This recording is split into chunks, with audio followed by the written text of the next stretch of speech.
welcome back to the Easy Shop. That's Marco with JT, and for today I have a little update on the fuel injection modification. Those of you with a keen eye, you might be able to see back there, the engine is back on.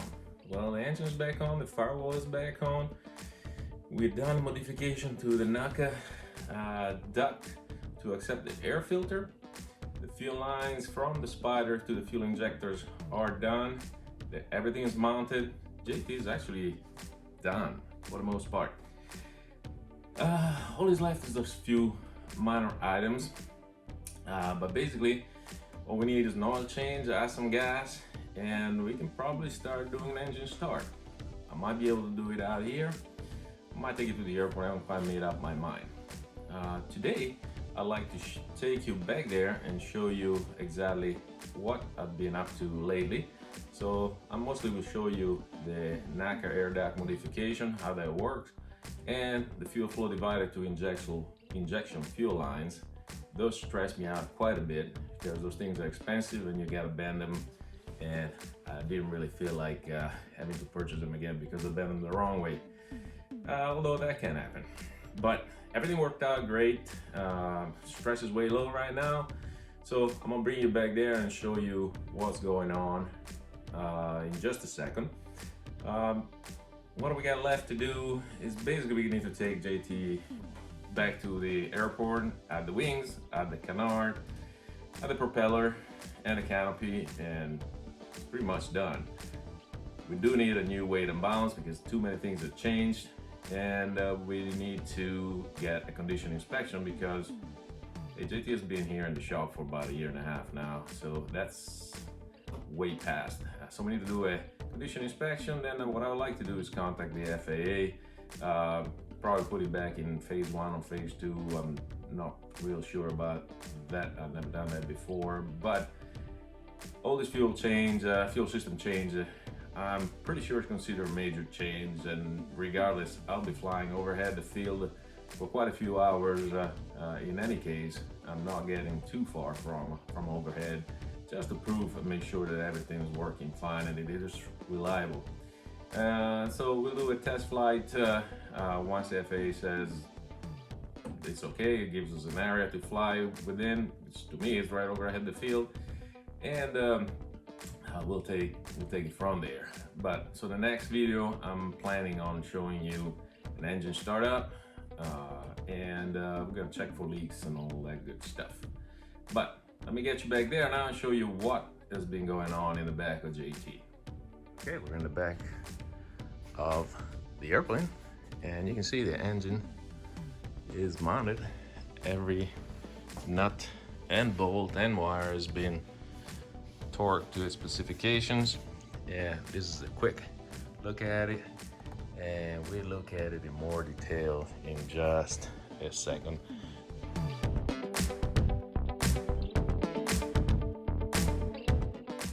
Now, one thing you might notice right away is that the titanium firewall, it's up. It's mounted, sealed. I had to do a few small modifications to the location of the holes. Didn't take much, although the titanium is really hard to work with the Dremel tools. It ate up every Dremel tool I had. I had to go buy some more.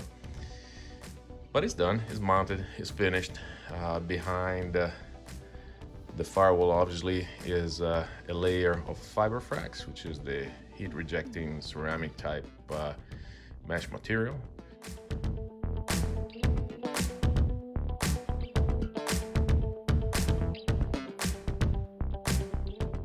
So here's the other side.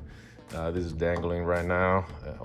Oil cooler is dangling because you gotta get mounted to the cowling. But as you can see, maybe a little bit better from this direction, that the firewall is pretty much has nothing mounted to it. I tried to make sure that it would be clean of as many items as possible. Like this oil pressure used to be mounted up here. And I did that because I want to make sure that I can take the engine off in the future with the least amount of disconnect points, sorry. Anyway, you've seen the firewall. Well, let me bring you down here, start showing you stuff. Another modification that I've done is this one to the rollers that guide the rudder cable. They come from the pedals up front, roll up here, and roll up on that roller, and then go straight to the rudders. One of the issues that I had is that there was no safety here. The wire could jump off. It never did, but it could theoretically jump off the roller, and then we would lose the rudder. So with the titanium left from the sheet that I used to cut the firewall, I designed and cut this little gauge, and the pin there make sure that the wire doesn't jump off the wheel.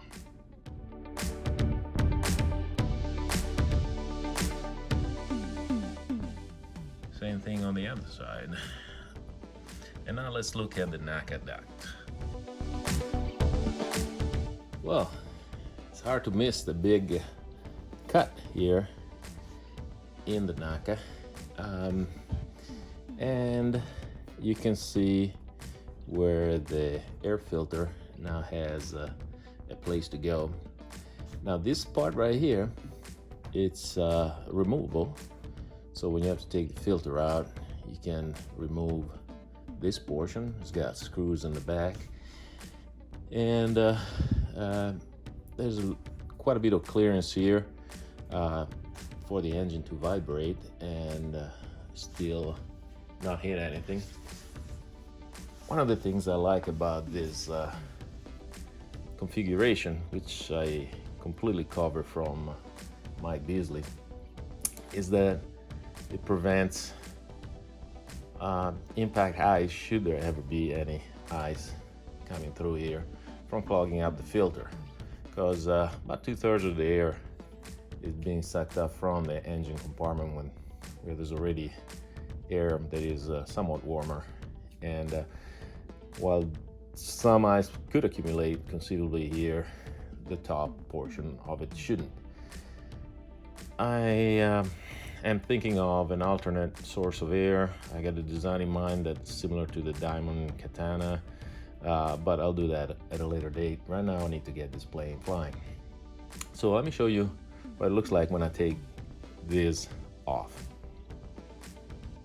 All right guys, I've removed the nuts and bolts, the back of the little ramp, and I'm gonna show you how this works. You basically just pull it down and it slides right out.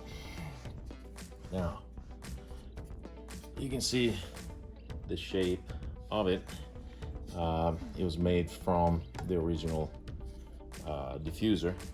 I did have to add an aluminum piece to the inside just because this was getting very, very thin and I didn't trust it. But it's very stiff, a little heavier than I was hoping for, but you know, it's to be expected.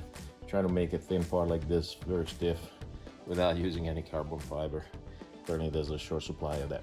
But let's look up here. You can see I made a flange here and a flange here, and that's where these homemade clip bonds that are buried into the fiberglass go into. There's also a bit of a lip here that rocks on this lip, and honestly, if I had to do this again, I'll probably try to get this as close to the firewall as possible. It will make it easier to get this air filter down, but this will work. I just have to undo these bolts and the whole thing slides down anyway. So let me show you how this goes back on, and then we'll move on to the next thing. So kind of hard to see from back here. There you go. You push it back up. It's nice and flush here, and you just put the screws and you're done. Another thing you might notice here in the NACA duct is this other door. Some of you already seen it, but I have had to cut a hole here in order to access the hell hole. And the reason for that is, well, I added some items in there, but the biggest reason, and I don't think you can see, so let me raise this camera. The biggest reason for that is that you cannot take off the engine mount with this bolt in the way. This bolt will not come out because let's see, let me get you back here.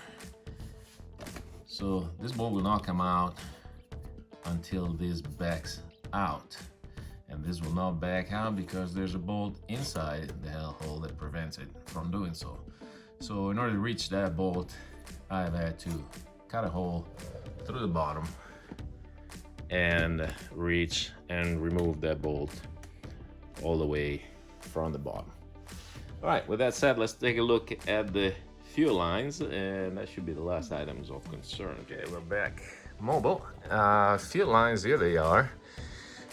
These are the steel fuel lines that go from the flow divider, also known as the spider for obvious reasons, and they go from the spider to the fuel injector. So we're just gonna trace each one of them real quick and show you how it routed them. The main thing about these lines is that there is a minimum bend radius for these lines. I think is 0.625. You don't want to bend them any more than that, or you might kink them and then no fuel will go through. There's also a minimum distance from the nipple to the beginning of the bend. So there's a bunch of kind of rules on how to do this thing. So anyway, let's look at this one. This is cylinder number 4. We go over the top here, and you might notice a bunch of these clamps that I've used to make sure that these things are solid. Don't want them to vibrate or they might harden up and then crack. So anyway, we go over there, go over the throttle cable, over number 2 ZGT and CHT wires, come down here, got a couple more clamps, and then we do this kind of weird loop. The only reason for this loop is that this line was too long, and because all the lines need to be the same size, and my flow divider is a little bit offset to the right, that makes all the lines on the right side of the airplane a little longer, you know, relatively speaking, than the ones on the left side. So let's look at cylinder number 2. Cylinder number 2, we start, let's go look from here. This was a bit of a problem child because of where the back of this baffle was. You can see I've cut a titanium ring, put some baffling material there, and penetrated through the baffle to come here to the flow divider. Let's look at the top and you understand the problem. From the top, you can see that we're coming through again with another piece of titanium rubber gasket so that there's no touching, and obviously the red baffling material underneath. And we hook up here to the baffle. We still stay separated from the baffle, but at least an eighth of an inch or more. And we had to do a penetration here because of where the fuel injector was.